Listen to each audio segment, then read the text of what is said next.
European nations have decided to approve this outline deal that will keep in reserve the profits from hundreds of billions of dollars in Russian central bank assets that have been frozen in retaliation for Moscow's war in Ukraine.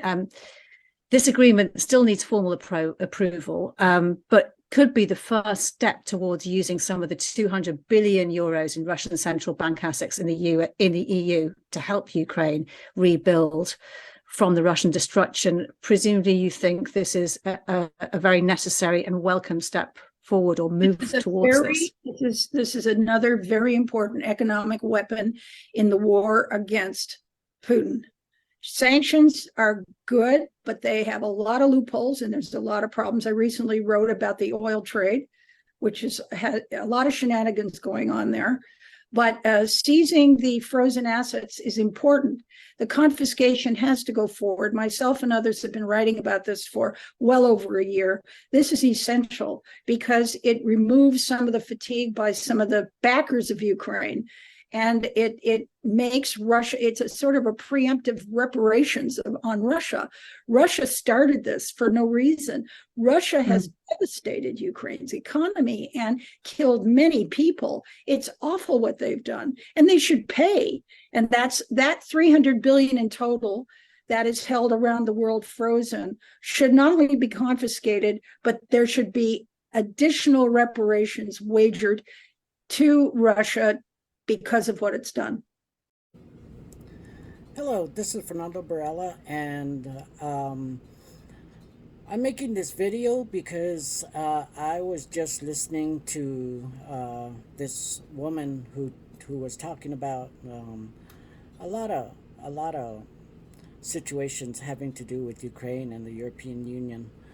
However, she was talking about the money that they seized. They have the European Union bank system has seized over $200 billion of Russian assets, and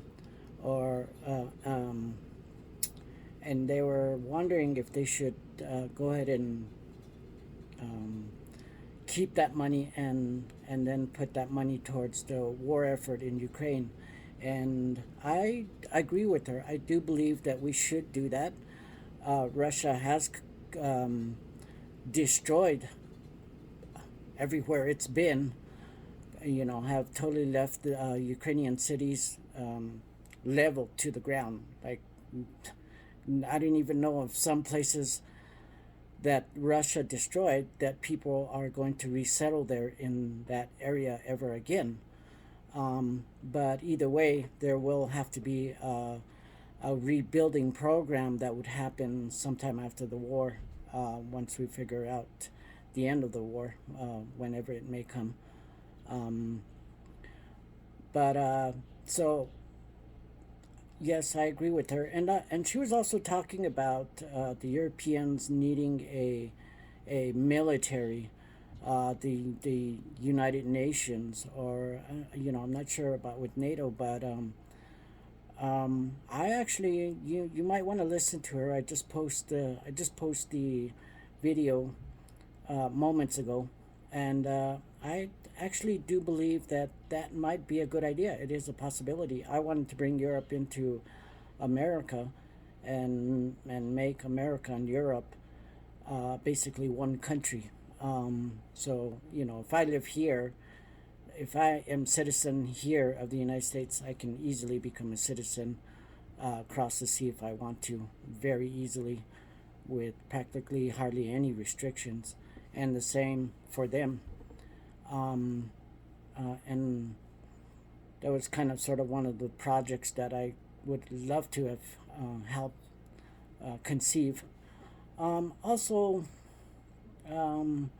I know I post, okay, so some of the postings, some videos that I post some of them on many different categories. And one of them is, and the one that I want to talk about is about Atlanta's work in the United States of America. Now I'm gonna post some videos in some of the military aspirations, like the Raider, the the helicopters that I believe we should invest in.